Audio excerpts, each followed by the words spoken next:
En el pueblo de Simojovel, Chiapas, el calor no daba tregua.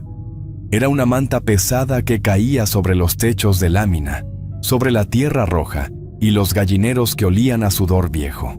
El pueblo entero parecía contener el aliento entre los murmullos de la gente que pasaba con los ojos bajos y los labios cerrados. Todos se conocían, aunque fingieran no saber nada. En las orillas del pueblo, más allá del último poste de luz, donde empezaba el camino de terracería que llevaba al panteón, se alzaba la casa de doña Aurelia. Hecha de madera torcida por los años y tejas resecas, la casa era conocida por todos y visitada por muchos, aunque nadie admitiera haber cruzado su puerta. Doña Aurelia no era partera ni rezandera. Era curandera de las que sabían cosas. Hacía amarres, limpias, trabajos de los que no se hablaban ni siquiera en confesión. Ahí creció Elena, su única hija, delgada hasta los huesos, con ojos fijos y voz casi inexistente. Desde niña aprendió a leer los rostros ajenos y a no hacer preguntas. «No preguntes nada», le decía Aurelia mientras calentaba agua en el fogón. «Aquí se mira, se aprende y se calla». Elena obedecía. En las noches, desde el catre, escuchaba el crujido de los escalones, las voces roncas de los hombres que llegaban con sombrero en mano, los rezos mal pronunciados y el chasquido de las botellas al destaparse.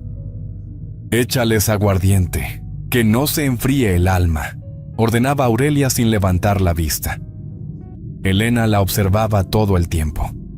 Aurelia le enseñó a usar agua de calzón, a coser muñecos de trapo y a clavar alfileres sin dudar. Aprendió el poder del silencio y del miedo. «El amarre no es amor», le explicó su madre una noche, mientras enterraba un frasco bajo el altar. «Es dominio, y el dominio es lo único que dura». Aurelia ya estaba anciana.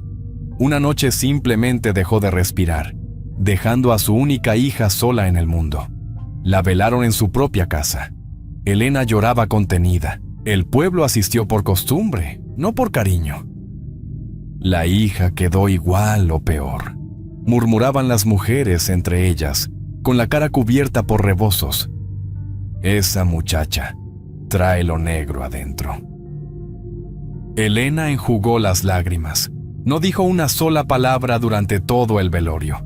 Se quedó sola, sin familia, sin amigos, sin compasión. Desde entonces, pasaba las tardes sentada en una banca de la plaza, mirando parejas reír, besarse, jurarse cosas. Y en su mente, imaginaba cómo todo eso podía romperse. Después del entierro, algo se apagó dentro de Elena. Dejó de ser la hija callada de la curandera y se volvió una muchacha fría, endurecida, con un desprecio silencioso por todo lo que mostrara ternura.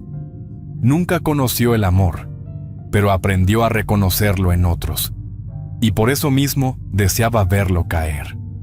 El primer nombre que eligió conscientemente fue Paulo, ranchero humilde, casado con Renata desde hacía 7 años. Paulo tenía las manos resecas por el sol, la espalda encorvada por el trabajo y una voz cansada, de esas que suenan amando. Era de los hombres que creen que llevar dinero a la casa les da derecho sobre todo, incluso sobre la mujer. Elena comenzó a saludarlo cuando lo veía pasar con el ganado, como quien no busca nada. «Siempre tan serio, don Paulo», comentó una tarde al cruzarlo por el camino. «Así se le va la vida sin sentirla». Paulo se detuvo y la miró por más tiempo del necesario. No respondió, pero desde ese día redujo el paso cada vez que pasaba frente a la casa. Días después, empezó a visitarla con cualquier pretexto. Primero por unas hierbas para el cansancio, luego por un dolor que no se le quitaba, después, solo para hablar. Elena lo escuchaba sin tocarlo, sin prometer nada. No lo alentaba ni lo rechazaba. Solo estaba ahí, eso bastó. Esa misma semana cosió un muñeco con ropa vieja. Escribió el nombre de Paulo en un papel doblado y lo enterró cerca del panteón, donde la tierra siempre estaba dura. Clavó alfileres en el pecho y en la cabeza, sin apuro, sin emoción. En casa, Renata empezó a notar el cambio. «Ya no me miras», le reclamó una noche mientras servía la cena. «Pareces otro». Paulo golpeó la mesa con la mano abierta. «No estés chingando», respondió molesto. «Llego cansado y todavía reclamas. Las mentiras llegaron primero, luego las ausencias». Cuando Renata descubrió la traición, gritó, lloró y lo echó de la casa sin mirarlo 2 veces. Paulo fue a buscar a Elena como un hombre perdido. «Déjame quedarme contigo», suplicó con los ojos hinchados. «Sin ti no sé vivir». Elena lo miró sin mover el rostro. «Eso no es mi problema», dijo con frialdad. «Ya cumpliste lo que venías a cumplir». Esa noche, Elena entendió algo importante. El poder existía, y ahora sabía usarlo. Después de Paulo, algo cambió en Elena. No fue culpa lo que sintió, ni alegría. Fue claridad. Lo que había hecho funcionó. Y lo supo en los ojos de aquel hombre humillado. No fue accidente. Fue aprendizaje. Los rumores no tardaron en llegar. Se hablaba de Renata como de una mujer deshecha, de un matrimonio que se vino abajo sin aviso. Y aunque nadie lo decía con todas sus letras, muchos empezaron a mirar de reojo a Elena cuando pasaba por la plaza con sus trenzas apretadas y su cara de nadie. Ella fingía no escuchar. Se sentaba como siempre, con las manos en el regazo, mirando sin mirar. Pero por dentro, contaba. Contaba las miradas, las parejas, los hombres que se alejaban de sus esposas para ir por refrescos o cigarros. Ya no actuaba por impulso. Ahora elegía con estrategia. Elena pensaba que su propósito en la vida era cazar maridos y destruir relaciones. Eso la alimentaba. Era el poder que ella buscaba. Quería esos hogares que parecían estables. Mujeres seguras, hombres que hablaban con orgullo de su familia, de su apellido, de su casa. Y entonces empezaba lo suyo. Nunca seducía con caricias ni con palabras dulces. Lo hacía con silencios y frases sueltas que se quedaban rondando como moscas. «En tu casa no te entienden», murmuraba cuando lo veía cabizbajo. A veces eso es más duro que estar solo. Antes de cualquier acercamiento, preparaba todo. Hervía la ropa interior en agua con hierbas, escribía nombres en papeles arrugados, guardaba tierra húmeda del panteón en frascos de vidrio. Rezaba como Aurelia le enseñó, sin devoción, pero con precisión. Poco a poco, los síntomas aparecían. Cambios de humor, discusiones constantes, miradas torcidas. «Te desconozco», decía una esposa confundida. «¿Qué te hicieron?». Y él no sabía responder. Cuando el hombre insinuaba querer irse de casa, Elena se retiraba sin escándalo. Le cerraba la puerta. «No me busques», decía con frialdad. «Tú solito cavaste ese hoyo». Así fue formando su método. Palabras que abrían grietas, brujería que empujaba y, después, el silencio como castigo final. No buscaba amor, ni compañía. Solo quería ver cómo algo firme se partía desde dentro y descubrir, una vez más, que sí podía hacerlo. Después de perfeccionar su método, Elena quiso ir más lejos. No le bastaba comprobar su poder en hombres comunes. Necesitaba saber si también podía derribar a alguien que todos creían intocable. Eligió a Eduardo López, presidente municipal, hombre de discursos largos, sonrisa blanca y camisa siempre planchada. Llevaba 15 años casado con Marina, una mujer respetada, firme, conocida por su elegancia y por no permitir que nadie cruzara la línea. Elena lo observó por meses.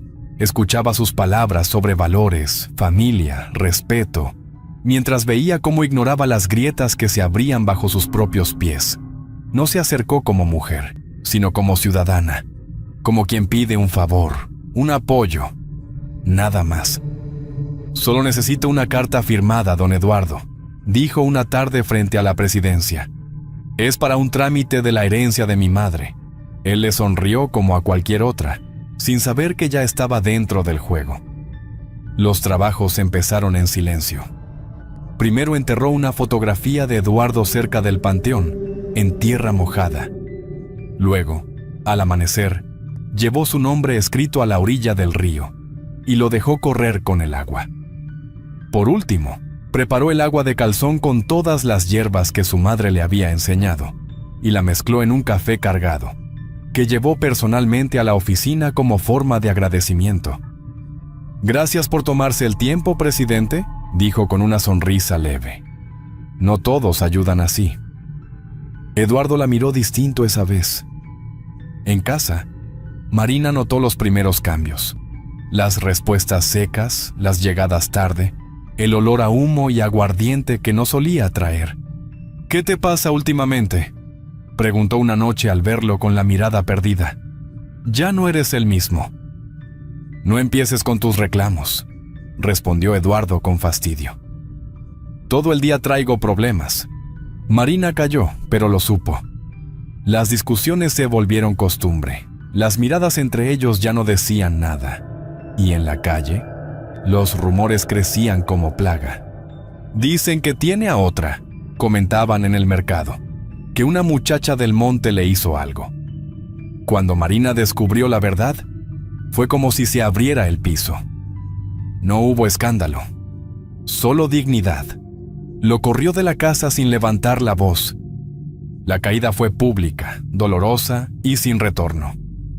Eduardo perdió la familia, luego el cargo y finalmente el respeto de todos. Elena cerró el trabajo como se cierra una puerta vieja, sin emoción, sin rencor, con la certeza de que su método funcionaba incluso con los que parecían intocables. Y eso, para ella, era más que suficiente.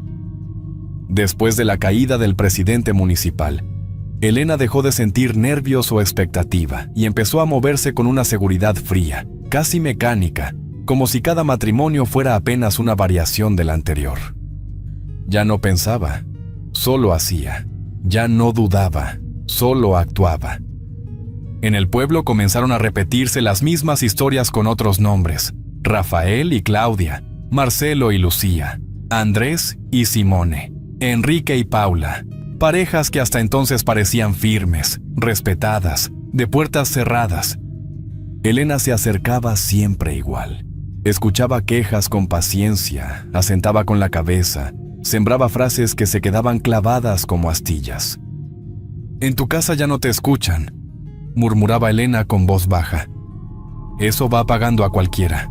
Luego venían los trabajos, siempre sin prisa, sin miedo, como si el tiempo estuviera de su lado. Repetía el método que ya dominaba desde hacía tiempo: trapo, alfileres, tierra, nombre escrito, rezo callado. Todo igual. En las casas, las discusiones se volvían constantes. Los reproches acumulados salían de golpe, como si algo por dentro se soltara de repente. «Eres un desgraciado», gritó una esposa cansada al ver al marido llegar tarde otra vez. «Me cambiaste por nada». «Ya cállate», respondió el hombre fuera de sí con la cara roja. «Nunca estás conforme». Elena nunca aparecía en escena, no se metía. Solo observaba desde lejos cómo las familias se partían, cómo los hijos aprendían a callar, cómo las mujeres comenzaban a mirarse entre ellas con desconfianza. Cada ruptura reforzaba en Elena la sensación de control absoluto. Ya no se trataba de un caso aislado ni de coincidencias. Se trataba de algo que ella sabía provocar.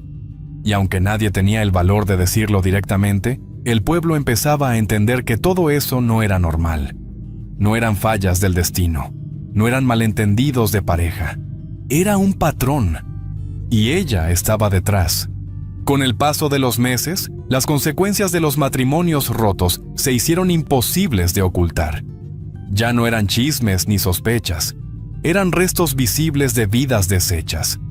Eduardo, el expresidente municipal, caminaba por las calles sin rumbo, con la ropa arrugada y los ojos perdidos. Había perdido el poco respeto que le quedaba. Se volvió un hombre errante, con olor a alcohol y voz gastada, repitiendo historias que nadie quería escuchar. «Míralo», decía una mujer en voz baja al verlo cruzar la plaza. «Ni parece el mismo». Los niños dejaban de jugar cuando lo veían pasar. Las señoras bajaban la voz. Nadie quería acercarse. Pero el golpe más duro fue Paulo. El ranchero, el primero que cayó en las redes de Elena, había perdido todo: el rancho, la familia, el ánimo.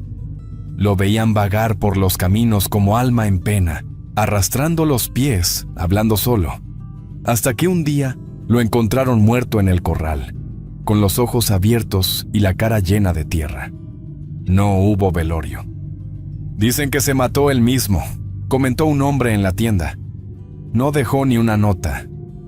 «No, hombre», respondió otro con voz apagada. «Ese ya venía muerto desde antes. Nadie quiso confirmar nada. Nadie preguntó». Elena se enteró por murmullos, por frases sueltas en el mercado o en la fila de la tortillería. No reaccionó, no buscó saber más. «Cada quien aguanta lo que le toca», dijo una tarde con frialdad cuando una mujer mencionó las muertes mientras esperaba el camión. No lo dijo con burla ni con culpa. Lo dijo como quien nombra una regla vieja, una verdad sabida. A esas alturas, las mujeres evitaban cruzarse con ella. Cambiaban de banqueta si la veían venir. Fingían estar ocupadas. Los hombres hacían como que no la veían. Se tocaban el sombrero por compromiso, pero no la miraban a los ojos. Elena no se molestaba. Seguía su vida con la misma calma de siempre, regando las plantas, quemando hierbas, hablando poco. Para ella, los destrozos no eran tragedias. No eran errores ni excesos. Eran el precio natural de un juego que ya había aprendido a ganar, y nadie en el pueblo podía negarlo. Con el paso del tiempo, Elena empezó a notar que algo dentro de ella había cambiado. Ya no sentía nervios antes de cada caída, tampoco emoción. Era como si el dolor ajeno se hubiera vuelto parte de su rutina, una sombra más que caminaba con ella. En el pueblo las historias se repetían. Una mujer llorando, un hombre empacando sus cosas e yéndose de casa, un niño preguntando por qué papá ya no dormía en casa. Y a Elena le daba lo mismo quién lloraba primero o quién rogaba al final. Ya no contaba los nombres, ya no recordaba las fechas. Los maridos llegaban rotos. Se sentaban frente a ella con los ojos hinchados y los hombros vencidos, hablando mal de sus esposas, como si eso justificara todo. «En mi casa ya no soy nadie», decía alguno apretando los dientes. «Todo me reclaman». «Así te tienen domado», respondía Elena con voz baja. «Por eso buscas aire». Los escuchaba sin mover un músculo, sin cambiar la expresión, como quien ha oído lo mismo demasiadas veces. El trabajo se volvió costumbre, como barrer el patio o prender el fogón. Hacía los amarres sin apuro. Enterraba muñecos con la misma calma con la que doblaba la ropa. El poder seguía funcionando, pero ya no brillaba. En las casas, las discusiones estallaban con fuerza. «¡Eres un cabrón!», gritaba una mujer desde una ventana con la voz rota. «¡Me estás destruyendo!». Y Elena caminaba por la calle sin voltear. Comía tranquila, como si nada. Dormía sin pesadillas. No soñaba con los hombres que la buscaban, ni con las mujeres que la odiaban. Era como si todo lo que hacía ya no tocara nada en ella. Algunas señoras comenzaron a decir que tenía el alma vacía, que el diablo se la había llevado hacía tiempo. Otros decían que no, que era humana, pero ya no sabía sentir. Elena no respondía. A veces, mientras tomaba café en el corredor de su casa, pensaba en los primeros días, en Paulo, en Eduardo, en los ojos de Renata llenos de rabia, en las palabras de Marina antes de correr al marido, pero todo le parecía lejano, como un recuerdo ajeno. El control seguía, las brujerías funcionaban, nadie la enfrentaba, nadie la detenía. Solo quedaba el vacío, el hábito y el sabor de las maldades. Después de tantas rupturas, el pueblo empezó a juntar piezas. Las historias ya no parecían casos aislados. Eran parecidas, demasiado parecidas. Las mujeres comenzaron a encontrarse en la iglesia, en la tortillería, en el mercado, y hablaban bajito, como si las palabras pudieran despertar algo. Y todas sabían quién se repetía en el fondo de esas historias. El nombre de Elena empezó a sonar como aviso, nunca como acusación directa, porque nadie quería guerra abierta con lo que no entendía. «Esa mujer trabaja cosas», murmuraban las viejas al salir de misa. «Siempre aparece cuando el hogar se calienta». Casi todos los hombres empezaron a evitarla. Ya no respondían sus saludos, no se detenían a platicar. Cruzaban la calle si la veían venir. Cambiaban de camino para no pasar frente a su casa. «No te metas con esa», advirtió una comadre a su hermano en la fila de la carnicería. «Luego no vas a salir». Todos tenían miedo de Elena, la hija de la bruja, la heredera de toda la maldad del pueblo. Elena lo notó, lo sintió en el aire. Nadie la miraba igual, nadie se acercaba como antes. Y le ardió, no por miedo, sino por orgullo. Era la señal de que su nombre pesaba, que su sombra se había vuelto grande. Pero también notó otra cosa, sus palabras ya no se clavaban igual. Los hombres dudaban más, sus amarres tardaban, algunos no funcionaban. Y eso, aunque no lo mostrara, le caló. La resistencia del pueblo le quitó lo automático al juego. Ya no bastaba con una mirada ni con una frase sembrada. Tenía que insistir, esperar más, repetir los rezos. Por primera vez desde que empezó todo, Elena sintió cansancio de verdad. No era físico, era algo más profundo. Como si su poder se estuviera desgastando poco a poco. Como si el pueblo, en silencio, hubiera aprendido a defenderse. Esa noche, Elena se quedó despierta más de lo normal, sentada en la mecedora mirando al monte, y pensó, por primera vez, si algún día todo eso iba a volverse contra ella. El último matrimonio que Elena intentó romper fue el de Fabio e Isabela. No eran conocidos por grandes gestos ni por escándalos, eran discretos, de esas parejas que no hacen ruido, pero se sostienen con trabajo y costumbre, de las que no se notan, pero tampoco se quiebran. Elena se acercó igual que siempre, sin prisa, sin presión. Primero el saludo, luego la escucha, sembrando confianza con frases suaves, prestando atención a las quejas pequeñas, esperando que se abriera una grieta.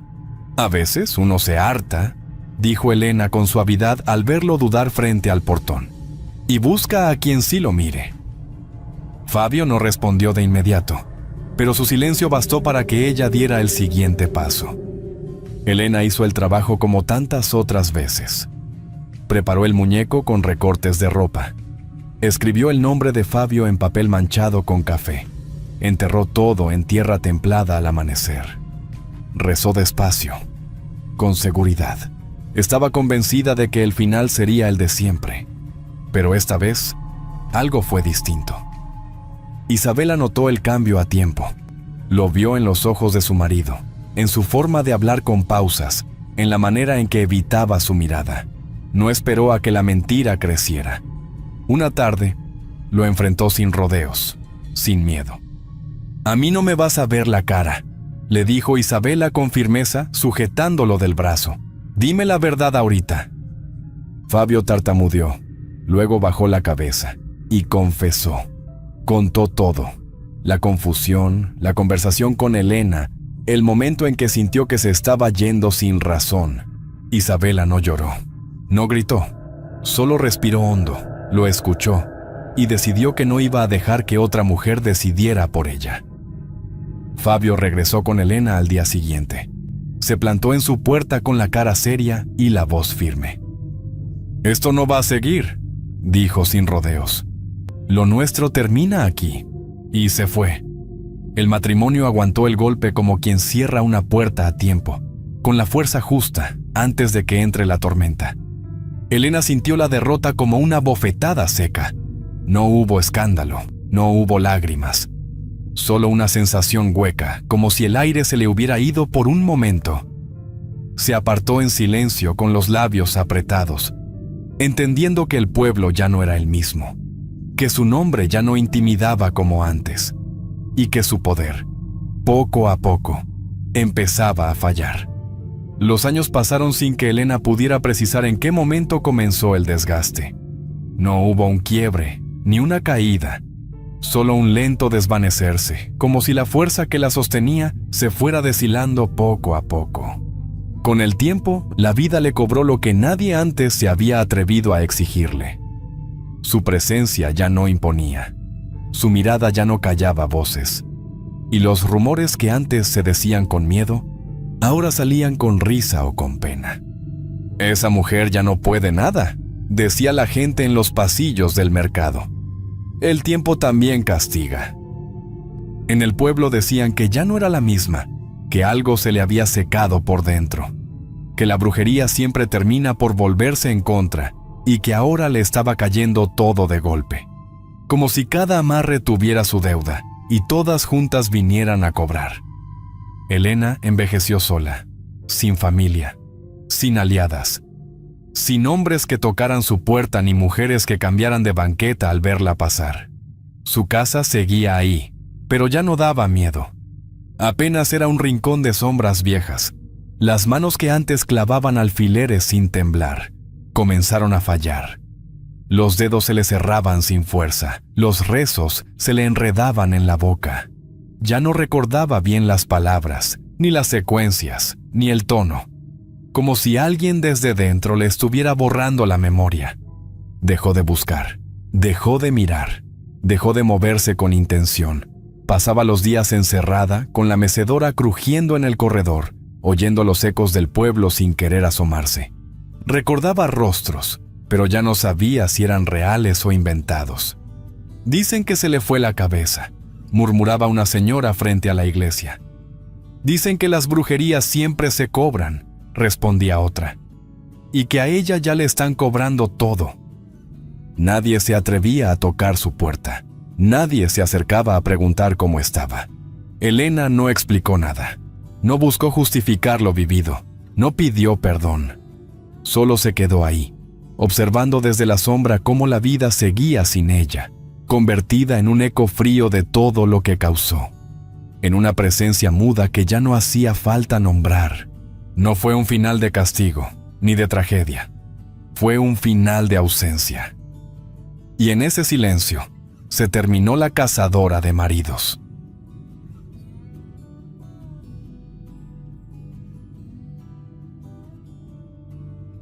Vivíamos en Temascalcingo, Estado de México, un pueblito chico donde la vida se mide con el canto del gallo y el olor del nixtamal recién molido. Las calles eran de tierra apretada, con baches que se llenaban cuando llovía y, cuando no, soltaban un polvito fino que se metía hasta en las narices. El aire olía siempre a maíz tostado, a leña y a tierra mojada. Uno se acostumbraba a ese olor como quien se acostumbra al silencio. Yo me llamo Lucía, y Antonio es, o era, mi marido. Llevábamos juntos más años de los que puedo contar con los dedos de las manos y los pies. Pero últimamente ya no sabía cómo llamarlo. No era que se hubiera ido, es que ya no estaba. Su cuerpo seguía ahí, sentado cada mañana en la misma silla de siempre, tomando el café que yo le servía, pero sus ojos estaban lejos, como si ya no viviera en esta casa. El café siempre lo preparaba yo, como siempre lo había hecho desde que me casé con él. Agua, café de olla, canela y un poco de piloncillo. El aroma llenaba la cocina, pero ni eso lograba sacarle una palabra. Se sentaba en la mesa, con la cara apagada, los hombros caídos, removiendo la taza con la cuchara como si estuviera esperando que algo cambiara dentro del café. «¿Qué tienes, Antonio?», le pregunté, mientras él movía lentamente la cuchara en su taza. «¿Por qué siempre estás tan distante?». «No tengo nada, Lucía. Solo estoy cansado», dijo él sin mirarme, con la voz seca, como si le pesara abrir la boca. Y ahí nos quedamos. Él con su taza y yo con mi tristeza atragantada. El silencio se hizo más grueso que la neblina que baja del cerro. Ninguno de los dos dijo más. Solo se escuchaba el reloj de pared. Tic-tac, tic-tac, marcando los segundos de una vida que parecía detenerse. Afuera, un perro aulló. Adentro, solo el crujido del banco cuando él se levantó. Y yo Yo nomás lo vi alejarse como si fuera la última vez. Cada día se me hacía más largo. En esta casa, en este pueblo, sentía que algo dentro de mí se iba apagando poco a poco. Me levantaba con el primer canto del gallo, preparaba el desayuno, hacía lo de siempre, barrer, lavar, coser. Y cuando todo estaba hecho, solo quedaba esperar. ¿Esperar qué? No sabía. Pero esperar. Antonio salía desde temprano. Decía que iba al trabajo, pero ya ni preguntaba qué hacía o dónde andaba, nomás se iba. Y yo me quedaba, sentada en la cocina, viendo cómo la sombra se movía en la pared con el sol de la mañana. Pensaba que si me moría ahí mismo, quizá nadie lo notaría. Una tarde cualquiera, mientras él estaba en el pueblo, me dio por quedarme callada frente al rincón. Ese rincón viejo, con la pared cuarteada y la mecedora vacía. Me vi ahí sentada, como una sombra más. Me pregunté si acaso estaba atrapada no en la casa, sino en mí misma. Cuando regresó Antonio, lo supe. No era el mismo. Su ropa olía distinto. No era tierra, no era trabajo. Era un olor suave, dulce, que no era mío. Lo vi dejar las llaves sobre la mesa, sin decir palabra. Lo miré. Él no me miró. ¿Dónde estuviste?, le pregunté con voz baja, cuidando que no se me quebrara. Fui al pueblo, a hacer unos trámites, nada importante, respondió él, mientras se acomodaba la camisa sin verme a los ojos. No dije más, pero algo me apretó el estómago. Es algo que una mujer siente cuando le están mintiendo. No era rabia todavía, era otra cosa, un presentimiento espeso, como el café de olla que ya no se tomaba caliente. Me quedé ahí, viéndolo moverse por la cocina como si fuera un extraño. Y supe que algo estaba por cambiar. No sabía qué ni cuándo, pero algo venía, algo que ya había entrado por la puerta sin que yo lo notara, y no había vuelta atrás. Fue al día siguiente. Antonio salió temprano, como siempre, pero esta vez dejó el celular sobre la mesa. Lo vi ahí como si me estuviera llamando. Sabía que no debía, que no era correcto, pero algo dentro de mí me empujó. Recordaba su contraseña. Claro que la recordaba. Años compartiendo todo, hasta las penas. Lo abrí con las manos temblando. Y ahí estaba. Todo. Mensajes con corazones, con palabras que hace años no me decía a mí. Fotos. Ella sonriendo. Ella tomándose selfies en su cuarto, con cara de niña y cuerpo de mujer. No tendría más de 22 años la chamaca. Y él, diciéndole cosas dulces, cosas que yo ya no escuchaba. Me quedé parada, mirando la pantalla como si fuera una pesadilla. Sentí que algo se me rompía adentro, algo que no se iba a poder arreglar con tiempo ni con rezos. Me dolía el pecho, me ardían los ojos, pero no lloré, no aún. Me levanté despacio, caminé hasta la ventana y me vi reflejada en el vidrio. Ahí estaba yo, Lucía, con la cara marcada por los años, por el sol del campo, por las preocupaciones. Las arrugas se me notaban más que nunca. Me acerqué más y me miré bien. Los labios resecos, las ojeras, la piel colgando en el cuello. Me vi el cuerpo, el mismo que parió, que lavó, que cocinó, que se entregó. El cuerpo que él ya no quería. ¿Qué vas a hacer, Lucía?, me pregunté, con la voz apretada, mirándome como si ya no me reconociera. Sentí asco, de él, de mí, de todo. Una rabia callada, como un río subterráneo, empezó a moverse dentro de mí. No grité, no rompí nada, pero algo en mi alma se encendió. Algo que llevaba mucho tiempo dormido. Esa noche, cuando Antonio volvió, no pude mirarlo a los ojos. Me habló como si nada. Me preguntó por la cena, y yo nomás asentí, sin mirarlo. Ya no era mi marido. Era un desconocido sentado en mi mesa, comiendo mi comida, respirando el aire que yo ya no podía compartir. Y supe que nada volvería a ser igual. No podía quedarme cruzada de brazos, esperando que el dolor se me pasara solo. No era gripe, ni coraje momentáneo. Era algo más hondo, algo que se me metía hasta en los huesos. Tenía que hacer algo. Sentía que, si no lo hacía, me iba a morir ahí mismo, con el corazón reventado. Así que fui con la señora Trinidad, la curandera del pueblo. Todos decían que sabía cosas, que veía lo que otros no veían. La encontré en su casa, sentada en una silla de tule, con un rebozo negro sobre los hombros y los ojos más serios que he visto en mi vida. Me miró, nomás eso, y supe que ya sabía. «Necesito que me ayudes», le dije, sintiendo que la garganta se me apretaba. «Mi marido me traiciona con una joven del pueblo. Quiero que él sufra, que sienta lo que yo siento», añadí, mientras las manos me temblaban como hojas secas con viento. Ella no me preguntó nada, solo se levantó, caminó despacio hasta una repisa llena de frascos viejos y me entregó uno, chiquito, con un líquido espeso y oscuro como noche cerrada. «Úsalo con cuidado», me dijo sin mirarme, como si supiera que yo ya estaba decidida. No hizo falta más. Le dejé unas monedas sobre la mesa y salí con el frasco apretado entre los dedos. Sentía que me quemaba la piel. Esa noche preparé la comida que más le gustaba a Antonio. Caldo de res con garbanzos, chile pasilla y tortillas recién hechas. La cocina olía como en los tiempos buenos, y él llegó sonriendo, como si no pasara nada, como si no estuviera destruyéndome poquito a poco. Le serví su plato con una calma que no era mía. Le puse su cerveza fría al lado, su tortilla calientita envuelta en servilleta bordada, y en el fondo del plato, unas gotas del frasco. Lo miré comer. Cada cucharada me dolía, pero también me aliviaba. Sentía que el destino ya estaba escrito, como si el aire en la casa se hubiera detenido para ver qué pasaba. Antonio no notó nada. Comió con gusto, como siempre. Y yo nomás lo miré, esperando que todo acabara o empezara. Antonio se comió todo. Hasta repitió el plato, chupándose los dedos como si fuera la mejor comida de su vida. Sus ojos brillaban como cuando algo le gustaba, pero a mí ya no me miraban.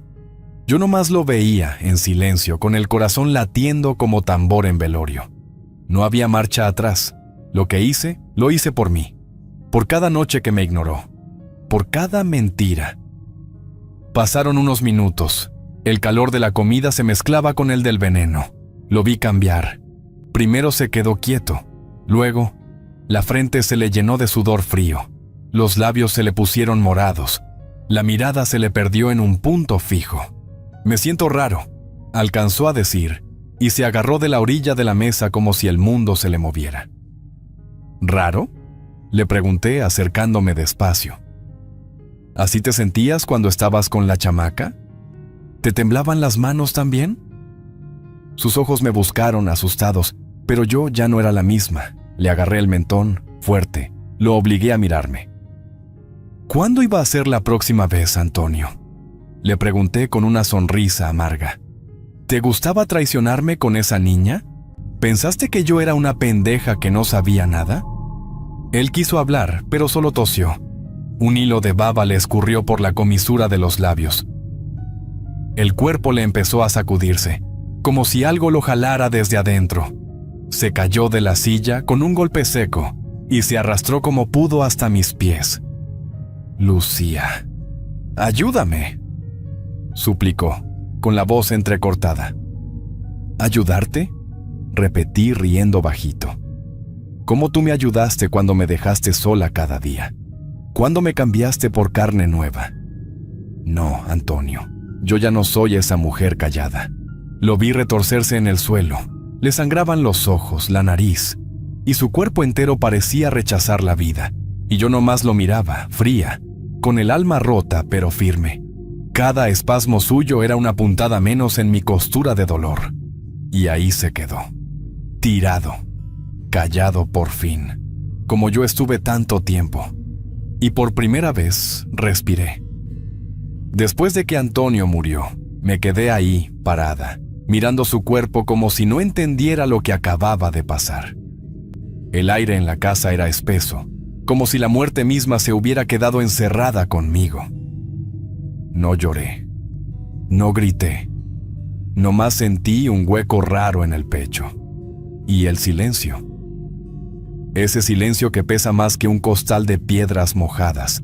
No sabía qué hacer. Enterrarlo no era opción. Aquí, en Temascalcingo, la gente es muy de meterse en lo ajeno.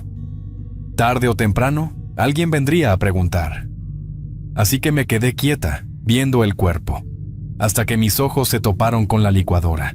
Estaba ahí, sobre la mesa, vieja, con el vaso rayado, pero funcionando todavía. Y entonces lo escuché, una voz bajita, como un susurro que se me metió por el cuello. «Hazlo», me dijo.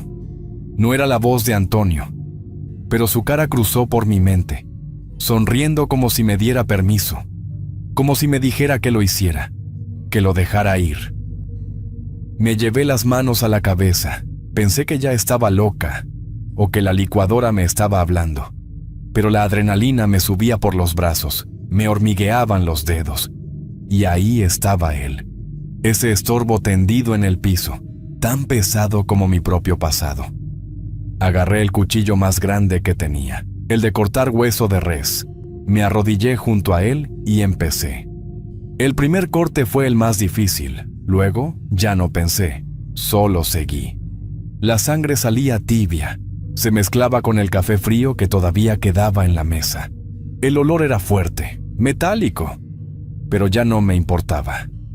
«Hazlo rápido», me susurró la voz otra vez, y la cocina tembló cuando encendí el motor. Grité, un grito que me salió del alma, como si sacara algo viejo de adentro. Fui metiendo las partes en la licuadora, una por una. Escuchaba el ruido del acero triturando carne, hueso, tendón. Y cada vez que terminaba, vaciaba el líquido espeso por la coladera del baño. Se iba lento, como si fuera jugo de Antonio. Cuando terminé, separé los huesos más grandes, los que no cabían, y los quemé en el fogón hasta que no quedó más que ceniza negra. Después, tallé el piso con agua y jabón, fuerte, como si pudiera borrar todo. Pero el recuerdo, ese ya estaba pegado a mí, como el lodo en temporada de lluvias, que se mete hasta en el alma. Pasaron los días, lentos, pesados, como si el tiempo se arrastrara por la casa. No podía escapar de lo que había hecho. La licuadora, esa vieja compañera, se volvió una obsesión. Cada vez que la usaba para moler chiles, jitomates o ajo, sentía como si estuviera limpiándome por dentro. Pero no. El ruido no borraba la imagen de Antonio, ni el color espeso, ni el olor. Tampoco me quitaba la sensación de sus ojos mirándome en el último momento. Afuera, el pueblo seguía igual. Doña Rosa barriendo su banqueta como siempre. Los niños corriendo detrás del camión de la basura. El taquero gritando que ya estaban los de Pastor. Y el olor de las tortillas recién hechas llenando las calles como todos los días. Pero yo ya no era parte de eso. Yo era una sombra más. ¿Por qué hiciste eso?, me dije mirando mi reflejo en el espejo de la recámara. El vidrio me devolvió una cara que no reconocía. Ojeras profundas, piel seca, labios partidos. No era yo, era otra. Una mujer sola, vieja, vacía. Y entonces escuchaba esa voz. A veces bajita, a veces clara, como si viniera del mismo fondo de mi cabeza. Bien hecho. Él lo merecía. Ya es jugo. Me llevaba las manos a los oídos, pero la voz no se callaba. No era del diablo ni de Dios, era mía. Era la parte de mí que ya no tenía miedo. Cada vez que me miraba al espejo, veía los ojos de Antonio reflejados en los míos. Claros, con esa mirada de duda, de súplica. Y detrás de esos ojos, la chamaca. Su risa, su juventud, su perfume barato. Toda esa traición me daba vueltas en la cabeza, como moscas zumbando sobre carne podrida. La culpa no me dejaba dormir, no me dejaba respirar. Me aplastaba el pecho como un costal de piedras, pero seguía. Me levantaba, cocinaba, lavaba, regaba las plantas. Por fuera todo igual, por dentro. Cada día me iba cayendo a pedazos. Y nadie lo notaba, porque nadie me miraba ya. El pueblo empezó a murmurar. Primero bajito, luego más fuerte. Que si Antonio ya no se veía en la tienda. Que si no había pasado a saludar a don Julián. Que si su caballo seguía en el corral, pero él no. Yo trataba de actuar normal. Salía a barrer la banqueta, iba por las tortillas, sonreía cuando me saludaban. Pero la mirada de la gente se sentía como cuchillo. Me pesaba en la espalda, en la nuca, en el pecho. ¿Has visto a Antonio?, me preguntó la vecina, doña Irene, y se asomó por la reja con los ojos bien abiertos. No, no lo he visto, respondí, y le sostuve la sonrisa, apagada, con miedo. Ella frunció el ceño como si no creyera del todo, pero no dijo más. Nomás se fue cerrando la puerta despacito, como si pensara que yo la podía oír hasta el alma.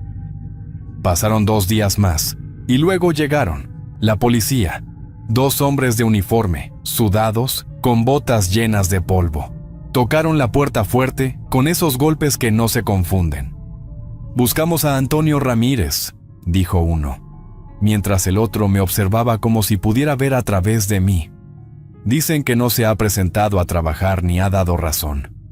«Pues, ha de andar de viaje, o con algún pariente», les contesté, bajando la mirada como si buscara la respuesta en el suelo. «Él a veces se va unos días, ya saben cómo es». Los 2 se miraron entre ellos, no dijeron nada más. Uno apuntó algo en una libreta, y luego me dieron las gracias, y se fueron. Pero el miedo no. El miedo se me quedó adentro, apretándome el pecho como un puño. Me temblaban las piernas. Cerré la puerta con llave, corrí las cortinas y me senté en la silla de la cocina sin saber qué hacer. La licuadora seguía ahí, limpia, callada. Pero yo ya no podía mirarla sin sentir un escalofrío. Pensé en Antonio, en lo que quedaba de él, y supe que, aunque nadie viera su cuerpo, su ausencia pesaba más que un muerto. Yo sabía que si descubrían lo que hice, todo estaría perdido.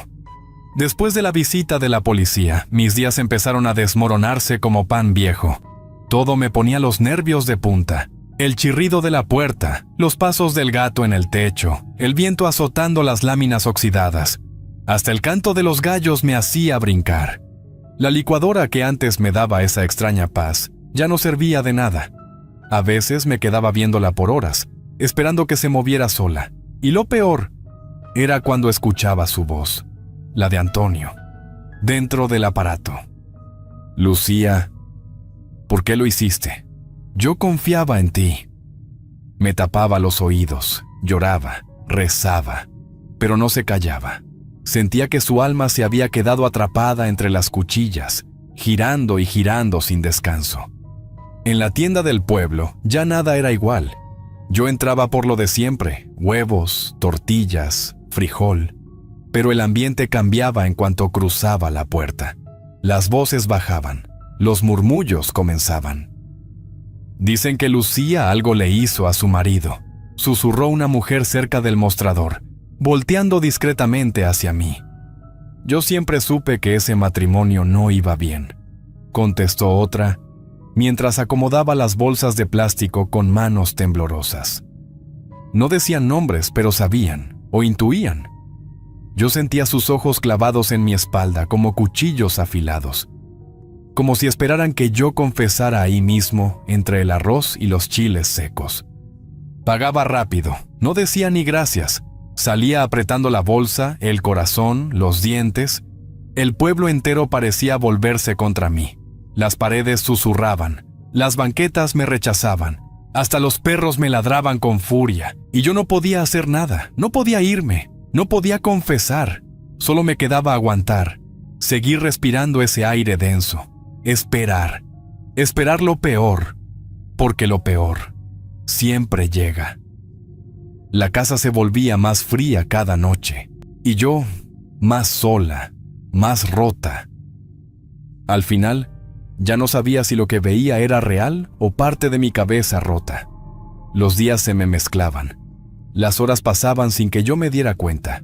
La casa se volvía más chica, el aire más pesado. A veces me quedaba horas sentada frente a la licuadora, sin prenderla, nomás viéndola. pero otras veces la encendía aunque estuviera vacía, solo para oír el ruido.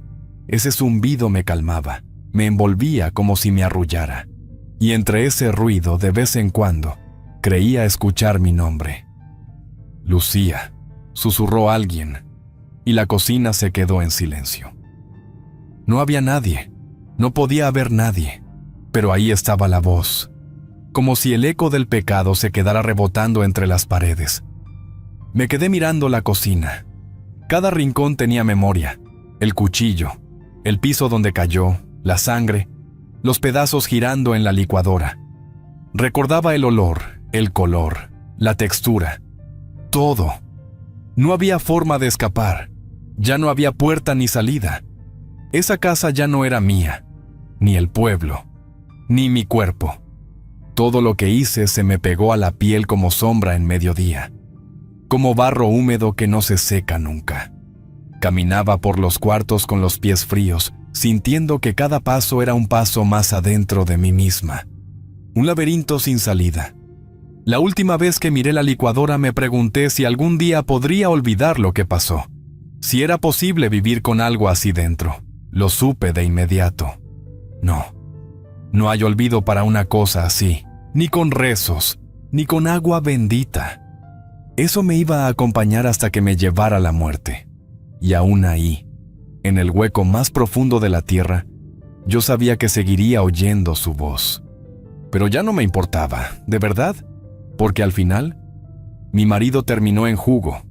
Y eso, aunque me doliera, era lo único que me hacía sentir que algo, aunque fuera algo oscuro y retorcido, había sido mío. Solo mío. Y en este mundo donde nadie te ve, eso es más de lo que muchas tienen. Espero que esta historia les haya gustado. Es un placer para mí compartir esos relatos con ustedes. Comparte este video con otras personas para que sigamos creciendo y más relatos lleguen a más gente. Escríbeme sus experiencias y sus opiniones en los comentarios. Eso me ayuda a seguir mejorando. Si el video les gustó, por favor, no duden en escribirse y darle me gusta. Muchas gracias y un saludo nada cordiales a todos. Nos vemos hasta la próxima.